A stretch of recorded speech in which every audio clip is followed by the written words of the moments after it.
Assalamualaikum warahmatullahi wabarakatuh. Warahmatullahi wabarakatuh. Okay, good afternoon everyone. We are from Good afternoon. and today we're gonna present the result of our teamwork about gender analysis. And we will check the attendance first. Okay. Suci Karunita, Yes. Salsabila Perangin Angin, Present. Jesica Altalia, Present. Matias Bidun, Present. Selvi Juniarni, Present. Marcella, Senesha Lorenta, Present. Adhe Valentina, Present. Indah, Present. Najwa Mahendra, Present. Jesica Apriliani, Present. Emilia, Present. Helena Sri Caroline, Present. Hilda Blegur, Present. Nafasya Clara Monica, Aunurrahman, present. Jesica Altalia, Present. Najwa Azzahra, Present. Tafiani Dini, Present. Anda Pratama, Media, Present. Jesica, Present. Everyone, and welcome to today's online meeting. My name is Tesha Apriliani. I would like to open my group presentation. But before we begin, we want to carry out a pretest session. Pretest is a test that is conducted before the treatment is done. The result of your pretest will be used to measure your prior knowledge about gender analysis. Before we give you the actual lesson, we will send the link for the test via our room chat, and please, after you click on the link, make sure you read the instructions thoroughly before you start answering the question. Okay, before we talk about the definitions, I would like to ask you something. When you hear the word gender, what comes to your mind? Someone answer me? Matilda good, maybe movie, Movie, yes, good. Anything else? and music also. So, most of us immediately think of music style or movie types when we hear the genre words. But did you know that genre also applies in the world of text? In the world of language, genre refers to the category of text that has specific characteristic. So genre analysis is the activity of studying a text to understand how it's structured and how it communicates its message. The genre, we can better understand about the purpose of the text, and we can know how the writer convey their message. So now let's see the types of genre. So genre can be spoken and written. Okay, let's talk about the spoken one.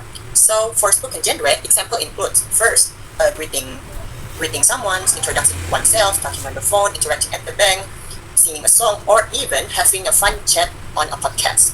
So, for writing genres, we have genre like descriptive text, which describes something in detail, exposition text, which recount text that explain about events or something that happened in the past, and then we have narrative text, which take us to the imaginary world, exposition text, which presents someone's opinions, and last we have discussion text, which presents two sides of an argument.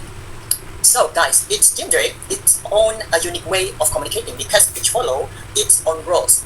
This is what makes communicating so varied and interesting.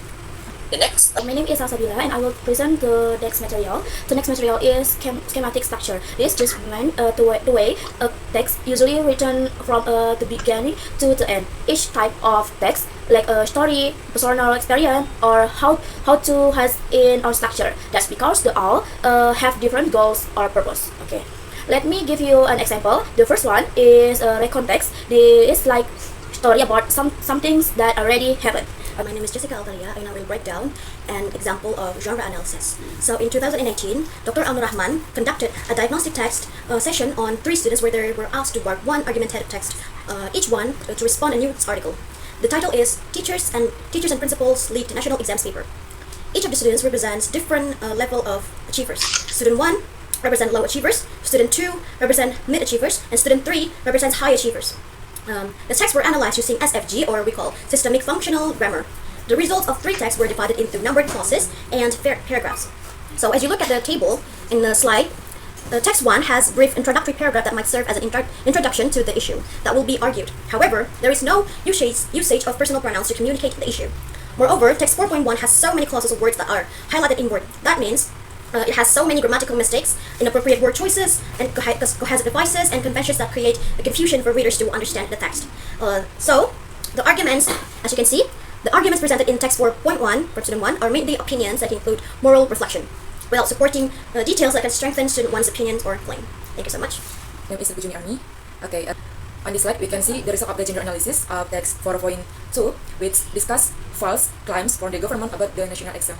This text is analyzed based on its schematic structure and linguistic elements. This text is divided into 3 paragraphs. The first paragraph is serves as an orientation, namely explaining the main problem. Like the opening is short, mentioning the exam question well related by an insider.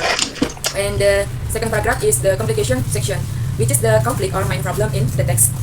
So that impact on students such as fear of failure in completing the test, frustrated, feeling useless, and even wanting to commit suicide.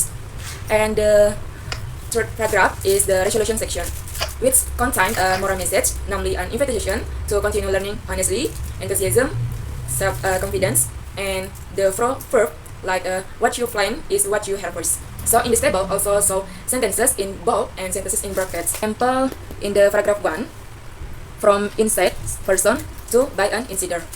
So that's all from me. My name is Najwa Azzahra as presenter 5. The first, it appears to me, tries to point out a problem using this case. But it's unclear what issue is being referred to. Also, the text has several grammar mistakes and awkward word choice and weak connections that make it hard for readers to understand. Here are some examples. In table 4.3, text 4.3, in the title, Teachers and Principal Small and Weak National Exam Paper, there are 3 paragraphs. And paragraph 1, sentence 2, it says this case, but it should be this case because it's just one case.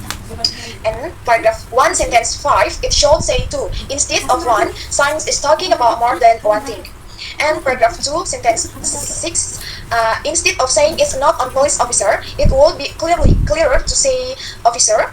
It would be clear to say did not involve the police officer. The word which should be who, because it's talking about a person. The next paragraph 2, sentence 7, the word also doesn't really fit here. And is should be was because the sentence is in the past tense. Again, which should be who, since it's about a person.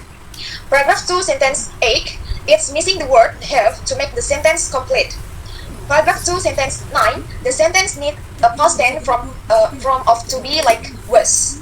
Okay, that's all from me. And Until now, is there any question that you want to ask us before we jump into conclusion? I ask some questions. Go ahead. My name is Jesica Altalia, and the question is, you have briefly talked about SFG in your presentation in slide number 5, right? Yes. What's the meaning of SFG? Okay. SFG is called Systemic Functional Grammar. It's a framework that was developed by Michael Alexander Kirkwood Holiday, or we can say M.A.K. Holiday. It is a tool for analyzing genre, especially in terms of how language is used to achieve the communicative purpose. Okay. Do you want to ask another question? Well, that would be all. Genre analysis is a method used to understand different types of text, both spoken and written. It focuses on identifying the structure and linguistic features that make each genre unquote. By analyzing the schematic structures of a text in a particular genre, we can see how a text achieves its communicative purpose. Linguistic features such as tenses, action, verb, and cognitive help improve clarity and effectiveness in writing. Overall, genre analysis enhances our ability to interpret and produce various forms of communication. Thank you for your attention and participation during the presentation. Now we will proceed to the next stage, which is the post-test.